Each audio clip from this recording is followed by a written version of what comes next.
Bismillahirrahmanirrahim.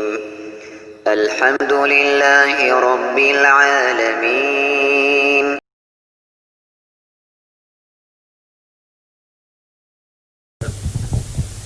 Assalamualaikum warahmatullahi wabarakatuh.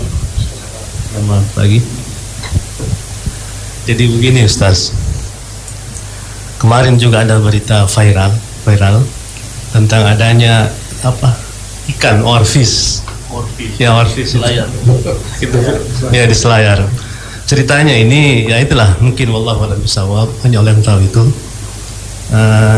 Satu kejadian yang di Palu itu juga pernah terjadi.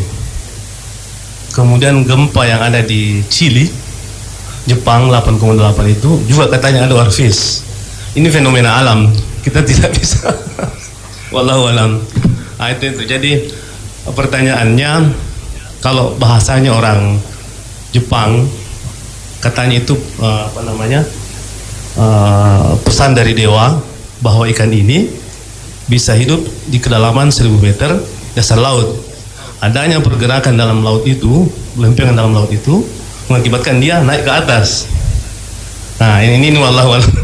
Kita tidak tahu. Seperti yang Ustaz tadi bilang bahwa kalau Umar bin Khattab bilang, kalau memang terjadi lagi sesuatu bencana, apakah gempa, saya akan tinggalkan tempat ini. Terlalu banyak yang kita lihat di masyarakat kita ini. Saya tadi sempat tadi monitor di radio bahwa Makassar ini paling tinggi 4 meter dan 2 meter itu di permukaan laut. Ya, paling banyak yang kita lihat bahwa tidak tahunya apakah itu di Islam tapi awam tentang tanda-tanda yang diberikan oleh Allah bahwa itu akan terjadi, banyak yang tidak paham itu. Nah, ini bagaimana kita mencerahkan kepada kawan-kawan kita, apakah kepada kerabat-kerabat kita melalui media mana. Saya kira seperti itu aja, sederhana aja. Terima kasih. Assalamualaikum.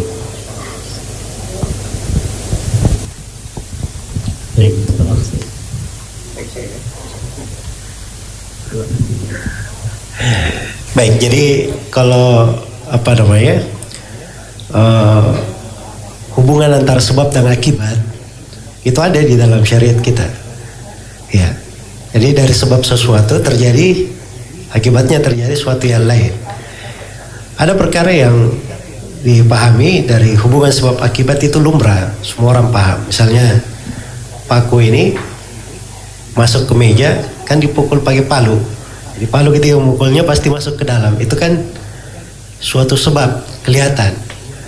Ada suatu sebab yang cuma diketahui orang yang ahli, orang yang paham saya. Orang yang paham saya.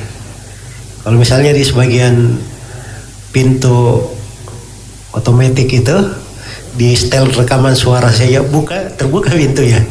Tapi bagi orang-orang awam yang misalnya tinggal di gunung, di ini tidak pernah lihat gitu, itu bisa suatu hal yang aneh.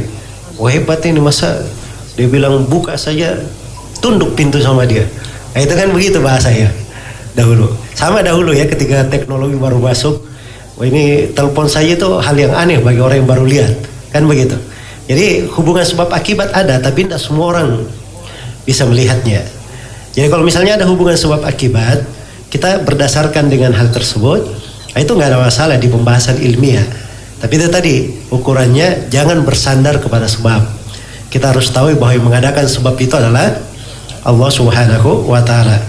Ya, kalau disebutkan tadi fenomena ikan, misalnya dari dia biasanya hidup di kedalaman laut karena sering terganggu dia naik ke atas, itu mungkin saja, kan begitu, mungkin saja. Cuman kalau dihubungkan dengan hal yang tidak ada kaitannya dengan sebab akibat, misalnya ada disebut 20 bulan itu kan tidak ada hubungannya sama sekali. Dan hal yang tidak ada di dalam syariat Islam, bahkan itu adalah hal yang dianggap batil ya, terkait dengan masalah akidah.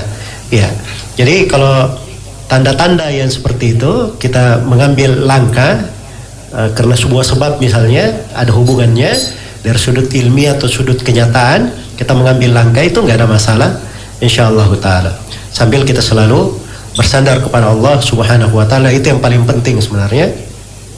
Bagaimana kita selalu bersandar kepada Allah Subhanahu wa taala. Karena ada kejadian-kejadian yang sudah terjadi. Ya, bahkan di sebuah riwayat Nabi sallallahu alaihi wasallam pernah naik ke atas Gunung Uhud bersama beberapa orang sahabat. Tiba-tiba Gunung Uhudnya bergetar. Ya, bergetar Gunung Uhud. Maka Nabi sallallahu alaihi wasallam bersabda kepada Gunung Uhud, "Diamlah wahai Gunung Uhud, tenanglah kamu. Di atas kamu hanyalah seorang nabi, seorang siddiq dan seorang syahid." Waktu itu beliau bersama Abu Bakar dan bersama Utsman bin Affan radhiyallahu anhu. Maka Gunung Uhud pun tenang dengan hal tersebut. Jadi maksudnya ketika ada hal-hal yang seperti itu, kemudian seorang berdoa kepada Allah Subhanahu wa taala, memohon kepada Allah Subhanahu wa taala, maka bisa terhindar dari perkara-perkara yang walaupun diprediksi itu sudah apa? Sudah akan terjadi, dipastikan sudah terjadi. Betapa banyak di kehidupan ini dari sudut hitung-hitungan prediksi pasti terjadi, tapi Allah menentukan yang lain dan tidak ada yang bisa merubah ketentuan Allah Subhanahu wa taala. Wallahu taala alam.